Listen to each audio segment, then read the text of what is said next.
Salut tout le monde, ici Alisha, fondateur du mouvement Les Nouveaux Hommes, où l'on montre à tous les hommes comment améliorer leur vie sociale, leur vie professionnelle, leur éducation morale et leur apparence, dans le but d'atteindre leur plus grand potentiel et ainsi vivre la vie de leurs rêves. Lorsque l'on considère les plus grands orateurs de l'histoire, en allant de Bill Clinton à Martin Luther King et en passant par cet ami dont les histoires vous passionnent tant, on relève un point commun récurrent. Ces personnes-là arrivent à captiver leur audience lorsqu'elles parlent. Or, la société a longtemps voulu nous faire croire que c'était une capacité avec laquelle nous naissions et qui ne pouvait pas être développée. Mais la vérité est tout autre. À vrai dire, par votre langage corporel, vous pouvez vous aussi réussir à captiver les gens. Autrement dit, vous pouvez vous aussi faire passer votre audience par une palette d'émotions. Et vous y arriverez en vous servant de tout le pouvoir de votre langage corporel, de votre paralinguistique. Nous allons découvrir ensemble comment atteindre ce but si glorieux.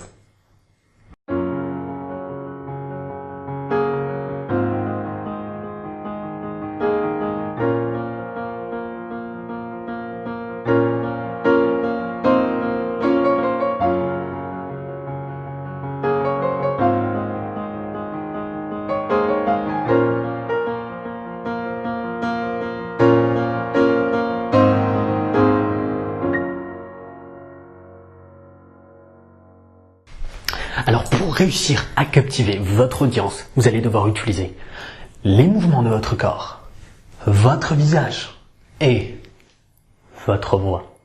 Commençons avec vos mouvements.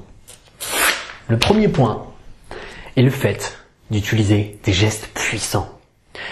La plupart des débutants qui commencent en ce qui concerne l'apprentissage du langage corporel vont faire des mouvements à chaque phrase, même quand ils ne parlent pas. Ils vont faire des mouvements puisqu'ils savent que faire des mouvements va réussir à les faire captiver les gens. Mais en réalité, c'est une erreur. Lorsque vous parlez, il faut que vos gestes habillent ce que vous dites. Il faut que vos gestes dessinent votre discours. Il faut que vos gestes accompagnent les points forts de vos mots. Autrement dit, utilisez des gestes puissants. Lorsque vous parlez de récession économique, tapez dans votre main. Lorsque vous parlez d'un grand bâtiment ou d'un grand tambour, faites un grand geste. Transmettez des émotions grâce à vos gestes. Par exemple, le fait d'utiliser des mains plates comme celle-ci montre que vous êtes quelqu'un qui est digne de confiance, que vous êtes honnête, que ce que vous dites est vrai. Donc, servez-vous de vos gestes, non pas pour remplir votre discours, mais plutôt pour l'habiller, pour l'accompagner de sentiments. Et le deuxième point est le fait de bouger votre corps. Évitez de changer de pied d'appui inutilement ou alors de marcher lorsque ce n'est pas nécessaire. En revanche, ce que vous pouvez faire, c'est bouger vos épaules, vous mettre en arrière. Évitez de vous pencher puisque ça vous fait paraître faible. Mais pivotez le haut de votre corps. Montrez que votre corps est plein de charisme. Montrez que vous ressentez ce que vous êtes en train de dire. Montrez que ce que vous dites a un réel impact émotionnel sur votre personne. Faites comme si les émotions submergeaient votre corps. Et là, vous réussirez à vous servir de vos mouvements, de votre corps, d'une manière efficace, d'une manière qui transmet des émotions. Le deuxième point consiste à utiliser votre visage pour transmettre des émotions. Donc, le troisième, souriez. La plupart des gens ne sourient même pas, alors que c'est probablement l'outil de votre visage le plus puissant pour transmettre des émotions. Mais ne souriez pas à tout va, souriez quand c'est nécessaire. Si vous faites une erreur, souriez. Ça atténue votre erreur. Si vous êtes en train de raconter quelque chose de drôle, si vous êtes en train de raconter quelque chose de plaisant qui vous est arrivé, souriez pour montrer les émotions que vous ressentez, que vous essayez de témoigner. Or, il n'y a rien de plus efficace que de regarder une personne et de lui sourire. lorsque vous lui parlez. Ce qui nous mène au 4e point, le fait de regarder. Regardez les personnes qui vous écoutent, regardez votre audience. Cet outil est extrêmement important puisque il crée une connexion avec votre audience. Mais essayez de témoigner là encore des émotions par votre regard. Et quand je dis regard, je ne parle pas simplement de vos yeux. Je parle aussi de vos sourcils, de tous ces mouvements-là. Lorsque vous racontez quelque chose de secret et que vous ne dites pas tout, vous pouvez dire par exemple, oui, j'y suis allé et ça s'est bien passé. Mais là, vous ne transmettez aucune émotion. Alors que si vous dites, oui, j'y suis allé et ça s'est bien passé. Là, tout d'un coup, on sent que vous cachez quelque chose, on sent l'émotion que vous essayez de nous transmettre par votre regard. Donc, utilisez votre regard et votre sourire.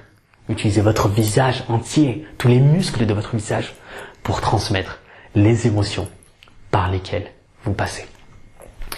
Et dernièrement, il faut se concentrer sur quelque chose d'extrêmement important et d'extrêmement puissant. C'est pour ça que je l'ai mis à la fin. Votre voix. Le premier point dans votre voix est votre volume. Si vous parlez toujours au même volume, eh bien ça va être chiant. En revanche, si vous dites quelque chose de grandiose et que vous montez l'intensité, que vous montez le volume de votre voix pour transmettre l'enthousiasme que cela vous donne, alors là c'est grandiose, là ça commence à être grandiose. En revanche aussi, si vous voulez dire quelque chose de plus intime, eh bien vous pouvez commencer à chuchoter à la personne, même en plein discours. Ce n'est pas un problème. Donc, tâchez d'utiliser un maximum d'intensité dans votre volume. Passez par des volumes différents pour transmettre les bonnes émotions. Et vous arriverez à utiliser votre voix d'une bonne manière. Ensuite, la vitesse. Ne parlez pas toujours avec la même vitesse. Parfois, lorsque ce que vous dites est sérieux, ou même triste, vous pouvez ralentir. Vous pouvez parler moins vite. Mais lorsque vous racontez quelque chose de drôle et qu'une personne va tomber, ou alors va faire quelque chose qui vous a fait extrêmement rire, et bien là, vous pouvez accélérer. Et donc là, il a couru à toute vitesse et boum, il est tombé comme un con. Voilà, la vitesse permet aussi de transmettre des émotions. Et le 7e point, votre ton. Vous avez une voix, d'accord. Mais cela ne veut pas dire que vous deviez utiliser seulement cette voix. Vous pouvez aussi changer de voix en plein milieu de votre discours. Vous pouvez changer le ton de référence que vous utilisez. Vous pouvez faire des imitations, par exemple. Et donc, à ce moment-là, il nous a dit, pour transmettre une certaine émotion que vous ne pouvez pas transmettre en utilisant toujours le même ton, vous pouvez vous montrer plus vulnérable en changeant de ton. Et donc, là, à vrai dire, j'ai vraiment ressenti que je n'étais qu'un être humain. Vous pouvez, en changeant de voix, transmettre des émotions que vous ne pourriez pas transmettre autrement. Alors, servez-vous de votre voix de cette manière. Et le dernier point, le 8e point, faites des pauses. La plupart des gens pensent que, pour captiver, il faut parler vite. Parler le plus rapidement possible, faire son discours le plus rapidement possible pour ne pas perdre l'attention des gens. Mais en fait, c'est tout à fait le contraire. Si vous parlez lentement, et que, en plein milieu de vos phrases, vous mettez des pauses, eh bien ces pauses vont vous permettre de reprendre l'attention de tout le monde.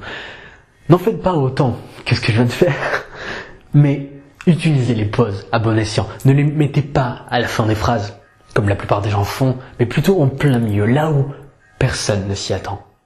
Puisque ce dont on ne s'attend pas reprend notre attention. On se dit, ah, il se passe quelque chose de bizarre là. Je vais écouter. C'est comme ça que l'on reprend l'attention de personnes qui pensent à autre chose dans l'audience. Faites des pauses et vous verrez que la plupart des gens arrêtent de parler ou de penser à autre chose pour vous réécouter.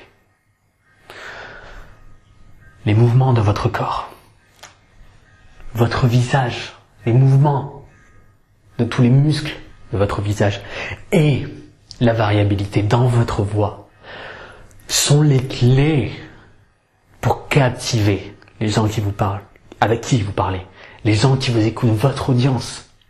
Donc servez-vous de tout ça, allez devant un miroir et entraînez-vous sur chacun de ces points ou discutez avec vos amis et chaque semaine introduisez une nouvelle chose et vous verrez qu'au fur et à mesure, eh bien, votre pouvoir,